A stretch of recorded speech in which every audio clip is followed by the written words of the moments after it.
존경하는 스승님, 질문 드리겠습니다. 배움의 끝은 없다는 말처럼 다방면에서 상지식을 쌓기가 어렵고 지혜를 얻기에는 더 어렵다고 생각합니다만, 아는 것이 힘이다라는 말을 믿고 있는 만큼 점점 더 많이 아는 사람이 되고 싶습니다. 그런데 막상 남보다 상지식이 늘었을 때 어떻게 표현해야 아는 척한다, 지식을 자랑한다는 거부감이 들지 않게 자기 생각을 말할 수 있을지 분별 있는 자기 표현의 적정성을 알려주시면 감사하겠습니다.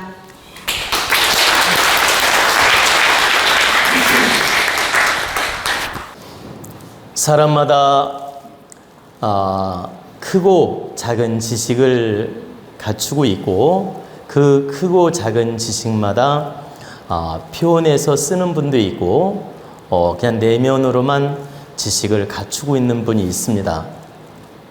그래서 사람에 따라서 자기 지식을 10배로 표현하거나 표출해서 이렇게 사람들에게 득되게 쓰이는 사람도 있고, 10가지, 100가지 지식은 있는데 한두 가지밖에 또 못 쓰는 분도 있습니다.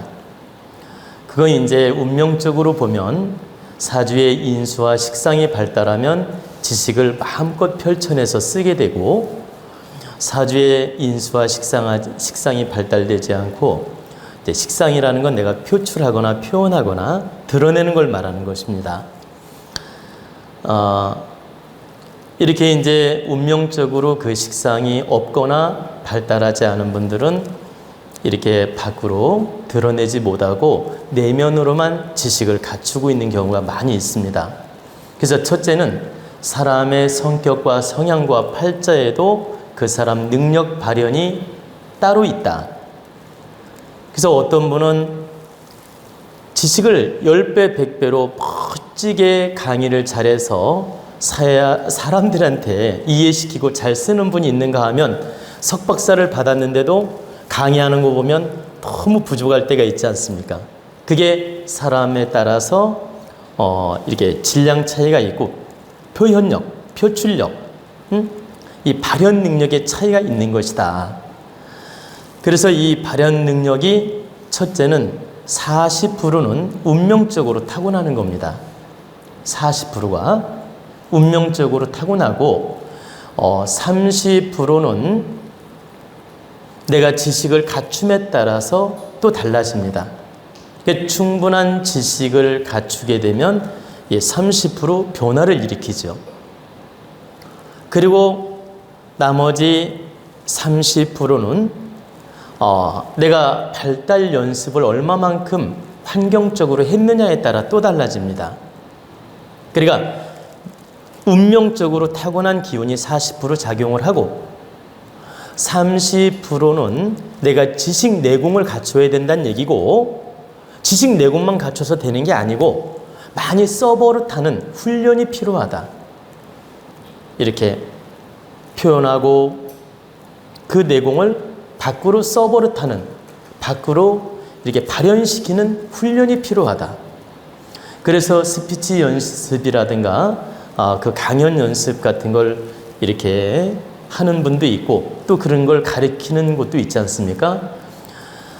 그 훈련에 따라서 사람들 질량은 달라진다. 즉, 펼치는 질량이 달라진다, 이 뜻이에요. 그래서 여러분들 중에서 내면의 지식은 갖추었는데도 밖으로 드러내지 못하는 분이 많이 있습니다. 근데 그럴 때는 연습을 좀 많이 하시는 게 좋습니다. 그럼 어떤 연습이냐? 내가 335 같은 친구 만났을 때도 이야기를 많이 해버릇하고, 또 어떤 언론이나 신문 이런 걸 읽을 때도 소리내서 읽어버릇하고, 그리고 내가 어떤 드라마 주인공이 된 것처럼, 내가 주인공이 된 것처럼 내 스스로 그 배역을 내가 스스로 설정해서 또 이렇게 연습도 해보고, 또 나아가서 이렇게 친구든 지인이든 내가 말할 자리가 있으면 지적으로 자꾸 말을 해버릇하는 겁니다. 그렇게 해야만이 내 내공과 내면의 질량을 밖으로 쓸 수 있지, 내면의 질량은 많이 갖추었는데도 연습이 안 되거나 쓰는 연습이 안 돼 있는 분은 정말 발현 능력이 부족합니다.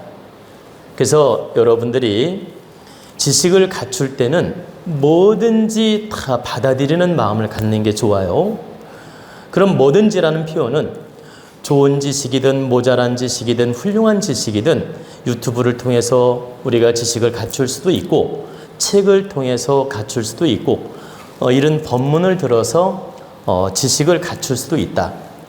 근데 무엇이든 다 긍정 마인드로 내 지식을 쌓는 데 도움이 되니까 뭐든지 긍정 마인드로 받아들이고 흡수하는 게 좋다는 얘기입니다. 즉 내가 소화만 잘하면 어떤 걸 받아들여도 다 득이 된다는 뜻이에요. 우리가 음식을 먹을 때 어떤 분은 고기를 소화를 잘하는 분이 있고 회 음식을 소화를 잘하는 분이 있고 야채 소화를 잘하는 분이 있죠. 이렇게 편중된 분은 야채만 먹으면 괜찮고 또 고기만 먹으면 괜찮고 회만 먹으면 괜찮은데 고기나 회나 야채나 다 소화를 잘하는 분은 다 받아들이는 게 영양소 아닙니까? 그죠?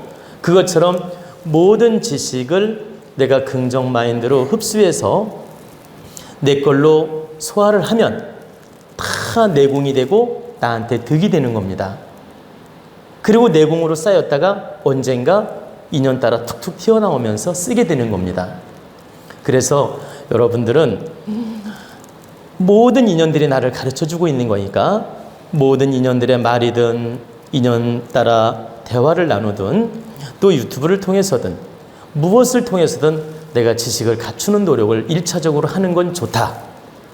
그러고 나아가서 내 내공이 어느 정도 갖추어지면 그냥 속으로만 끌어안지 말고 내가 겸손하게 사람들한테 말을 해버릇하는 겁니다. 근데 여기서 잘난 척하지 않고 이해시키는 방법은 내가 겸손한 마음으로 말하면 됩니다. 늘 마음속에 내가 다 아는 것처럼 하지 말고 내 생각은 이렇다라고 겸손하게 말하면 사람들은 다 이해해주고 받아줍니다. 그러니까 내 생각은 이러이러합니다. 이건 내 견해입니다 하면서 겸손하게 말을 해버릇하는 거죠. 그러면 내 지식도 표현하거나 표출할 수 있고 상대한테 인정을 받을 수도 있고 또 내 마인드가 자꾸 밖으로 훈련이 돼서 내 능력을 펼쳐나갈 수가 있다. 근데 마음속으로 쌓아두기만 하고 내면에 쌓아두기만 하고 이걸 표현하거나 표출하지 않으면 공부를 말글로 해놓고 댓글로 써먹는 것과 똑같습니다. 근데 여러분들은 댓글로 배워서 말글로 써먹어야지 말글로 배워놓고 댓글로 써먹는 건 어리석은 거예요. 미련한 것이다. 하느님은 네가 댓글로 공부하면 말글로 써먹으라고 하느님이 능력을 주었지 말글로 배워놓고 댓글로 써먹으라고 준 적이 없어요. 이 말글 댓글이란 말 알아들으시나요? 이걸 못 알아듣는 분도 있어서 좀 풀이를 해드릴게요. 말글이란 말은 쌀로 말하면 한 말, 대라는 말은 한 대. 그럼 10대가 한 말이에요. 그러면 한 대 양으로 공부를 했는데 한 말 양으로 써먹는 사람이 있고 한 말 양으로 공부를 했는데 한 대 양으로 써먹는 사람이 있다 이 소리입니다. 근데 우리는 한 대 양으로 공부를 해서 한 말 양으로 써먹는 능력을 갖추는 게 훌륭한 것이다. 이건 뻥치는 게 아니고 내가 잘 운영하고 쓰는 재주를 말하는 겁니다. 그래서 명리학이라든가 이런 동양 철학이라든가 이런 운명학이라든가 이런 공부를 해서도 멋지게 쓰는 분이 있고 공부를 많이 했는데도 쓰지 못하는 분이 있어요. 그러면 멋지게 잘 쓰는 사람이 능력자지 내면에 가지고 있는 게 능력자가 아니다. 그래서 여러분들도 많은 지식을 갖춘 다음에 내가 아는 만큼 하나하나 표현도 하고 상대에게 이해도 시키고 하나하나 쓰는 연습을 하셔야 됩니다.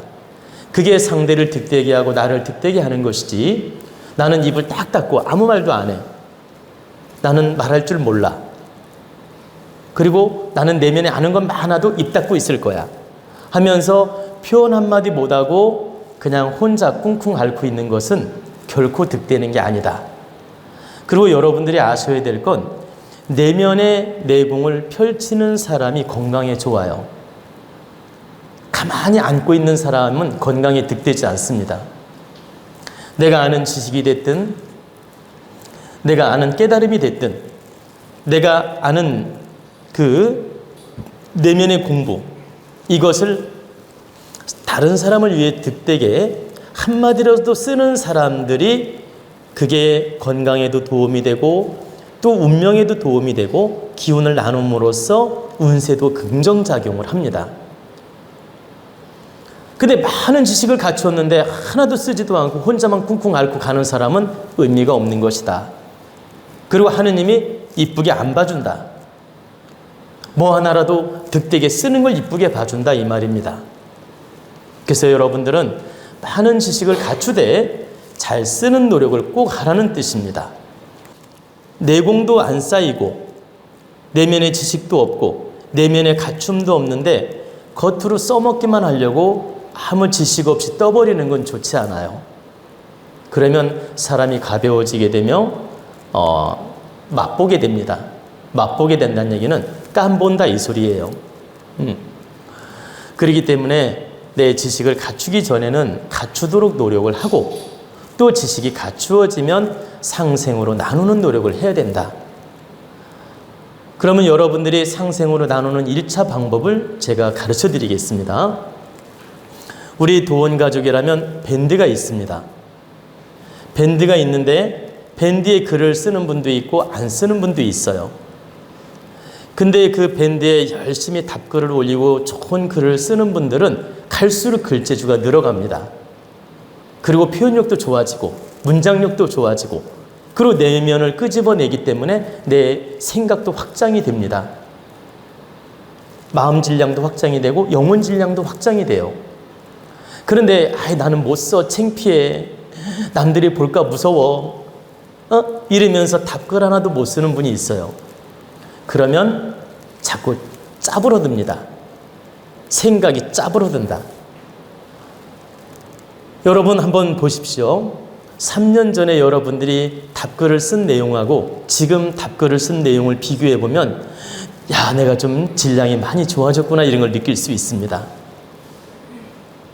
그리고 우리 여기 회장님도 계시지만 그 공지글 같은 거 보면 얼마나 지적으로 잘 씁니까? 많이 쓰면 쓸수록 더 늘게 되고 더 훌륭한 작품이 나옵니다. 근데 그런 글을 한 번도 안 쓰고 있다가 어느 날 갑자기 쓰려면 막막해집니다. 생각도 안 나고. 그것처럼 내가 글솜씨도 많이 쓸 때 늘어나고 또 말도 내가 바르게 쓸 때 늘어나는 것이지 안 쓰면 위축이 되게 돼 있다. 모든 연장은 쓰면 발달하고 안 쓰면 녹슬게 돼 있다 이 말입니다. 이 사람 육신도 연장이거든. 사람들이 말하는 것도 연장을 쓰는 겁니다. 영혼의 연장. 이 손발만 연장이 아니고 이 말하는 것도 연장을 쓰는 것이다. 우리의 영혼은 주인이고 이 주인이 이 인체, 언어 구사, 마음을 표현하고 언어 구사를 하고 행동으로 옮기는 것, 이 모든 것들이 연장을 쓰고 있는 겁니다. 이 육신, 모든 것들이 이 영혼이 쓰기 위한 하나의 연장이고 방편이에요. 근데 이 연장을 무식하게 못 쓰는 사람이 있고 연장을 잘 쓰는 사람이 있다. 근데 우리는 연장을 잘 쓰는 것이 하나님한테 칭찬받는 일이에요. 그러면 말을 잘하는 것도 연장을 잘 쓰는 거고 내 손발을 잘 움직여서 득되게 하는 것도 연장을 잘 쓰는 거고 내가 행을 바르게 하는 것도 연장을 잘 쓰는 것이다. 우리 인간의 육신, 이것이 영혼의 연장이라 이 뜻이에요. 이 연장을 우리는 잘 써서 서로가 상생으로 득되게 살아야 하느님한테 칭찬도 받고 복도 받고 빛나게 인생을 사는 것이 된다는 뜻입니다. 그래서 여러분들이 늘상 우리 도원 강의도 듣고 또 좋은 책도 보고 또 기타 유튜브를 보면서 공부해서 내공을 쌓으셔도 좋고 또 기타 다른 사회적 지식을 쌓아서 내면을 채워나가도 좋고 또 사람들을 통해서 지식을 갖춰나가도 좋고 이렇게 지식을 늘상 갖추면서 내 능력만큼 잘 쓰는 노력을 하라는 뜻입니다. 그때 여러분은 성장을 하게 되고 여러분은 득되는 인생을 살 수 있다. 그리고 내 기운을 바르게 쓸 때 건강에도 도움이 된다는 뜻입니다. 아시겠죠?